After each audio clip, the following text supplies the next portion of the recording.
Hi, I'm Harriet Frew, eating disorder therapist, teacher and podcaster, and you're about to start healing from your eating disorder and transforming your life and your relationship with food and body. I've worked in NHS and private practice supporting clients for 20 years, and I believe that recovery is possible for you.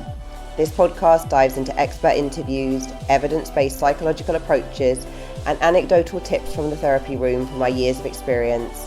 If you're wanting to heal your relationship with food, feel confident in your body, develop self-love and self-acceptance, and create a life of freedom and meaning, then this podcast is for you.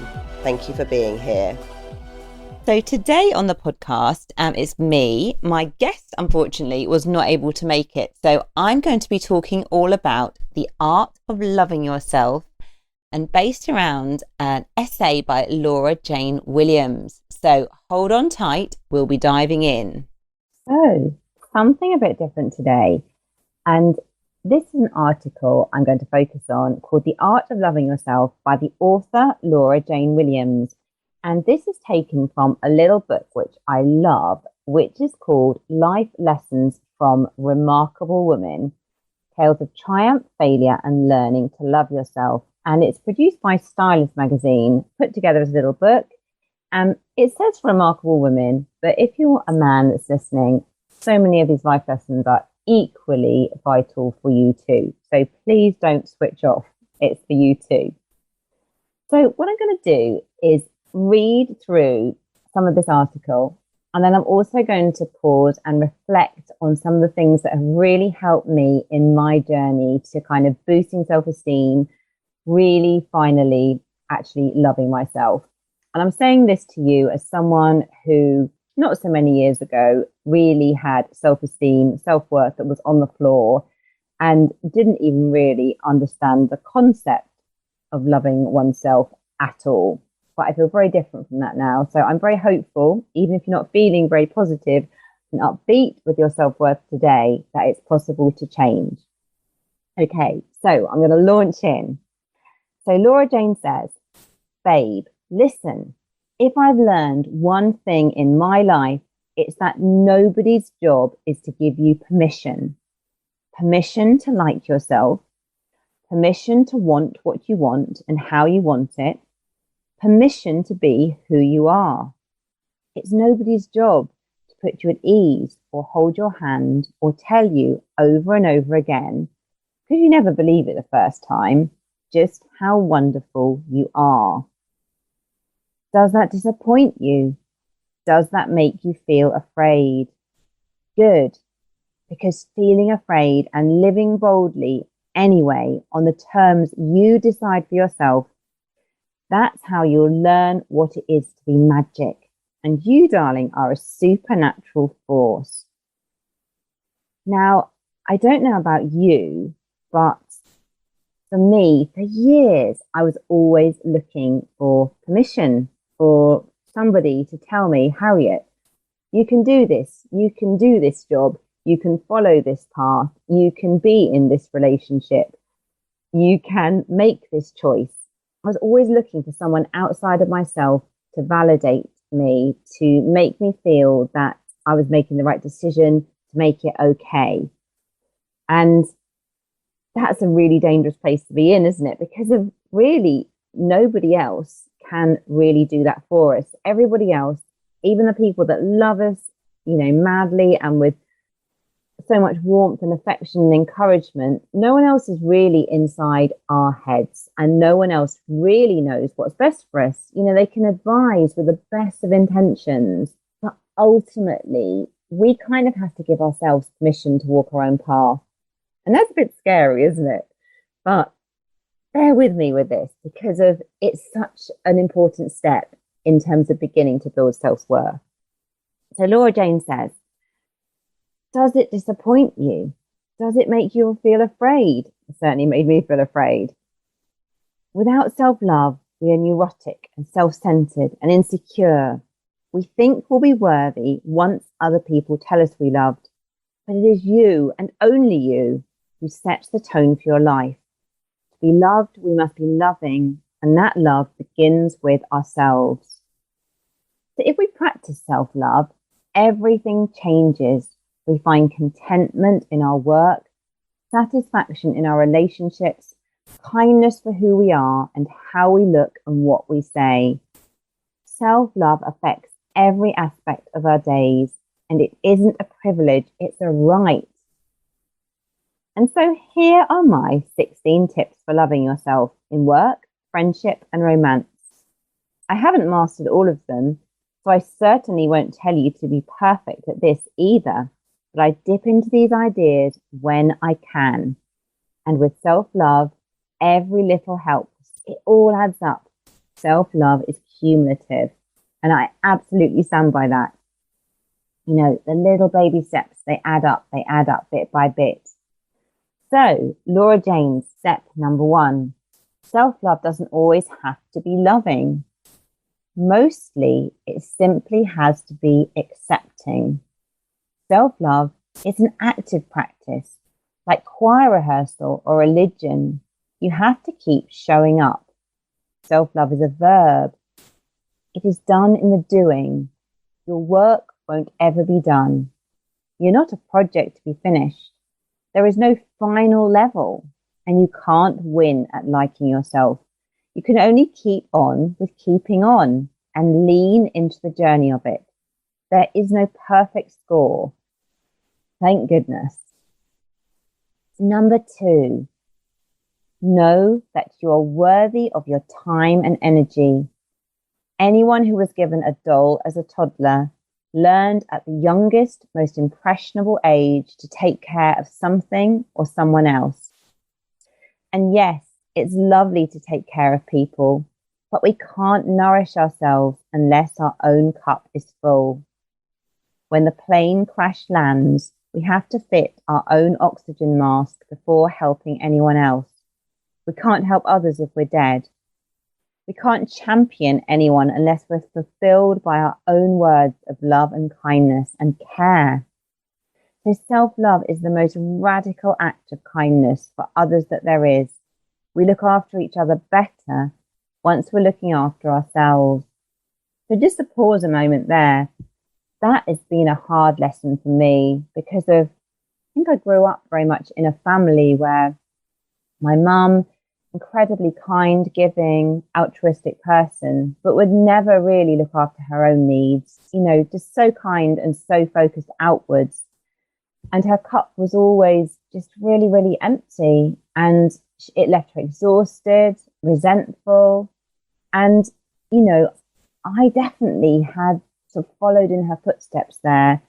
And it's something I have to work on to this day to make sure that I'm really filling my own cup up, that I'm allowing enough rest, enough relaxation, taking time for myself before I pour all my resources everywhere else. Number 3, so people love you when you love yourself. And by love, what I really mean is respect. People respect you and give you what you need and appreciate you when you do all of those things for yourself first. So your boss might need you to work late, but you must still eat a meal and take a walk in the fresh air. And your lover might be desperate to see you, but if you need a secret cinema trip for one, that's okay. And your friend might be FaceTiming, but just because you hear the phone ring, it doesn't mean you have to answer it. Your own needs can come first. Time for a short advertisement break. I want to tell you about the UK's leading therapist matching platform, Welldoing. I met the founder Louise and her colleague Alice shortly after they started 10 years ago, and I can tell you they have built a wonderful place to find the best mental health professional for you. One of the main differences about Welldoing is that they only accept therapists and counsellors who are bona fide members of a small number of professional associations. This is important as it means their training is the best, plus the association will provide backup in case of any problems. Welldoing's 1,000 therapists cover a wide range of therapy styles, including cognitive behaviour therapy, psychodynamic therapy, trauma-informed and more. But you don't need to understand the ins and outs of therapy types, as you can search via the subject that is worrying you, such as eating disorders, anorexia, bulimia, binge eating. There are also filters for language, gender and religion. And Welldoing believes that the key to successful therapy is finding a therapist who is right for you. It also provides a personalised matching service where for a fee, they will help you in your search. They literally won't stop looking until they have found the best match for you. So having known the company and Louise and Alice for nearly a decade, I do recommend you take a look at Welldoing. And they also have a great weekly newsletter with news, opinions and recommendations. It really is a fabulous free resource. Take a look at Welldoing today. That is www.welldoing.org. And if you need any help from one of the experts, get in touch. Link is in the show notes. And that moves on to boundaries. Boundaries as well, so important. And I think something I struggled so much with in the past. I think as well, if you don't have boundaries, it's almost like you have a house without a fence up around your garden. So there's no fence. People don't know where the line is, and they will unwittingly just trample all over the garden. So boundaries are so important. And Laura Jane says, deciding what works for you and what doesn't, and then saying it out loud. That's what boundaries is all about. Did you know that you don't have to keep your heart or mind wide open for anyone in muddy boots to trample on, all in the name of being giving, loving and likable? Goodness me, this is one that I've had to work on very, very hard. I think I was brought up and my kind of natural temperament is to be very kind of pleasing and wanting to keep harmony.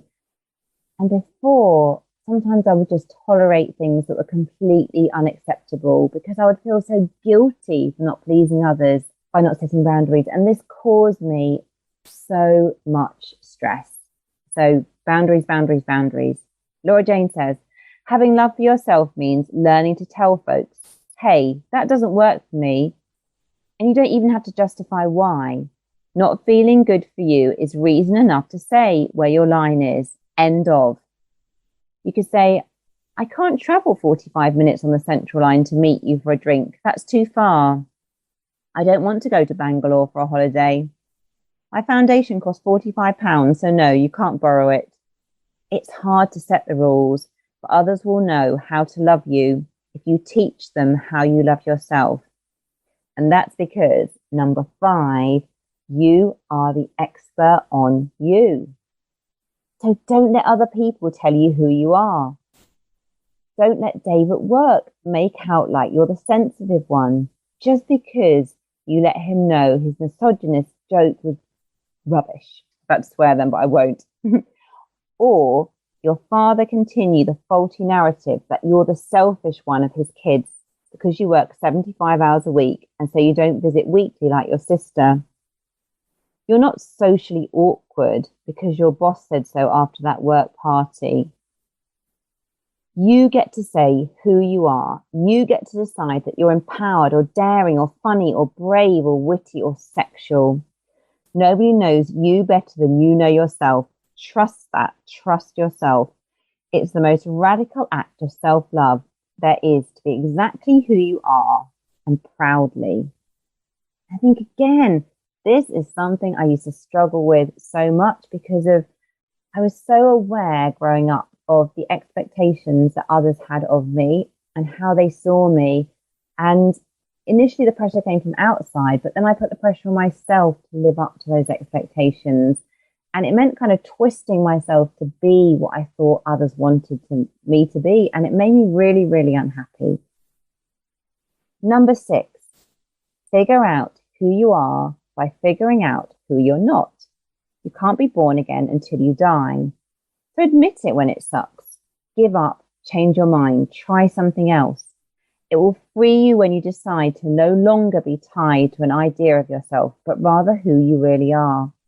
I think this can be so true with eating disorder recovery because an eating disorder can become so much part of our identity. And then we can feel really reluctant to let go of it, even though it's no longer serving us.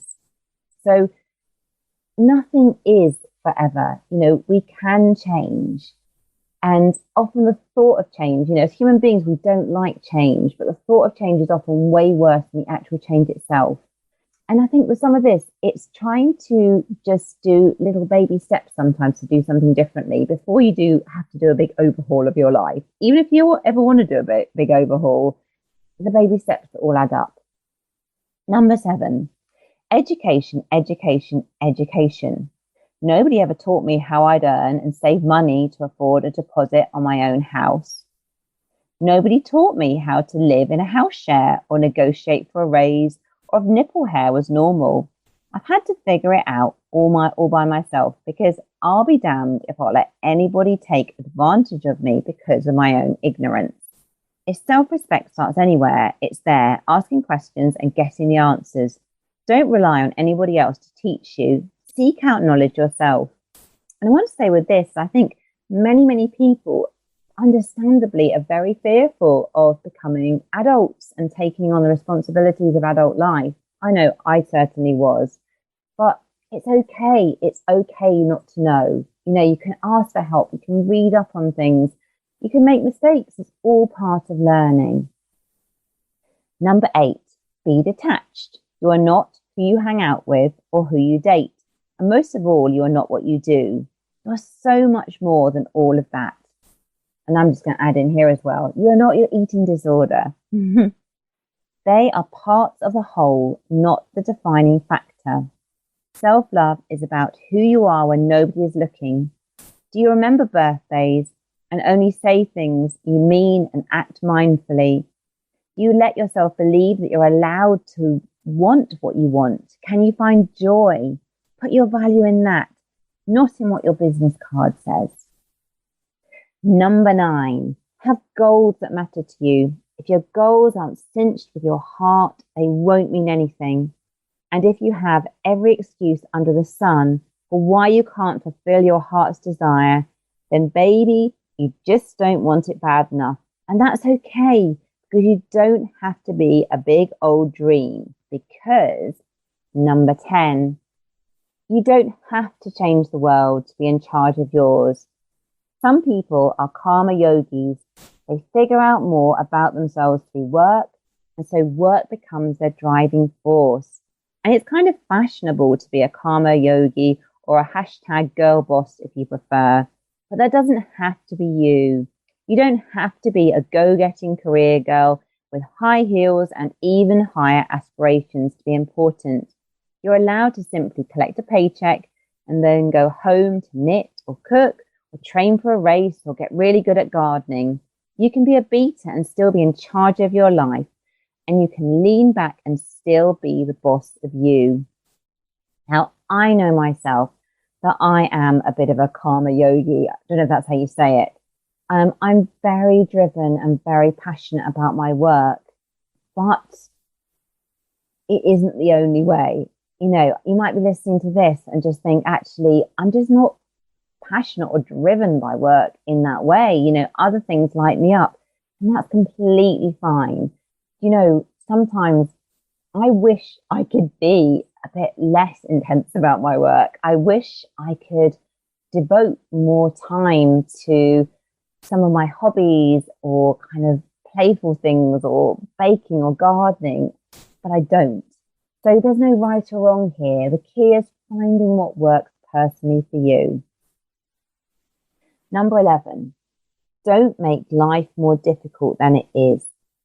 The biggest lie we tell each other is that it's a struggle and it's probably worth it, that hard work means a better payoff. Now, this isn't true. You know, what if we believed life wanted us to be happy? Because she does. Life wants us to have all that our heart has dreamed of and more. So if you're pushing for something and it isn't making you content, ask yourself, am I doing this because I must or because I want to? I think this is such an important one. I know that in my bones, I have a sort of feeling sometimes that, you know, you have to work really, really hard, that life is a bit of a struggle. And I think it's because of some of my primary role models really believe that and still believe that.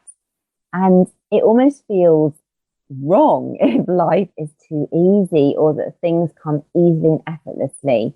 But isn't that crazy? You know, why should life be like that? Shouldn't life be more playful and joyful and fun? And can't we, really enjoy the ride? So I'm definitely trying to embrace that much more. Number 12, say no. Say no so that your yes means something. Really important. I used to say yes to everything and then feel resentful. Whereas now I'm much better at saying no. So when I say yes, I really mean yes. Number 13, the hardest lessons to learn are the ones your soul needs most. Yes, life is easy and wants you to be happy, but they call them growing pains for a reason. And that reason is that self-discovery can hurt. Poking around inside ourselves is dirty, brave work. And that's why not everybody does it. If something inside stings when you shine a light on it, it might be a sign that there's room for development there. You're a warrior for pushing forward to see how you might remedy that stinging. Good for you, daring woman or man. Good for you for not being so afraid of yourself that you'd rather not try at all. And I think just to say with this is we all have our shadow side. We all have our vulnerabilities and things we struggle with. We all have things in our past that maybe we feel ashamed of that do sting a bit. And that's okay. That's part of being human. And actually, we can learn from these experiences. And also we can offer ourselves forgiveness.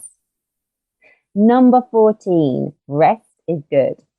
You know how there's a corpse pose at the end of yoga, that all the work you've done can integrate itself with the rest of your spiritual and physical self. Sometimes we just need to savasana, is that how you say it? With a weekend in bed or a treat or a walk or an afternoon with a book or 5 minutes with a cup of tea. Stopping still doesn't mean we're not making progress. Stopping still means progress can catch up with us. Yes, I am with that 100%. Number 15, forgive yourself. You're not perfect, but then again, the interesting ones never are.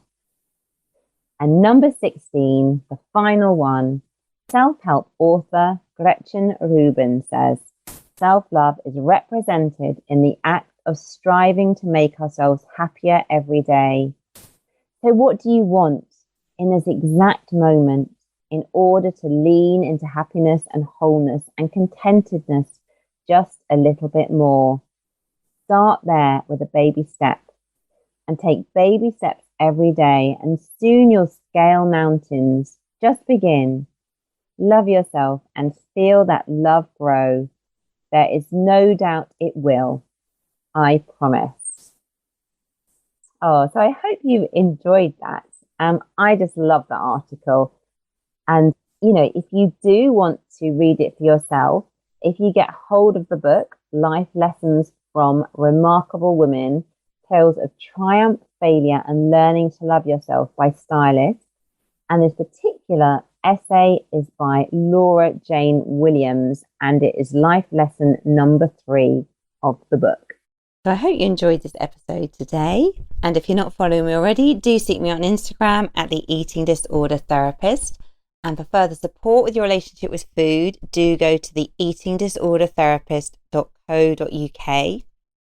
And you'll find details there about my online courses and one-to-one work, breakthrough days and training days.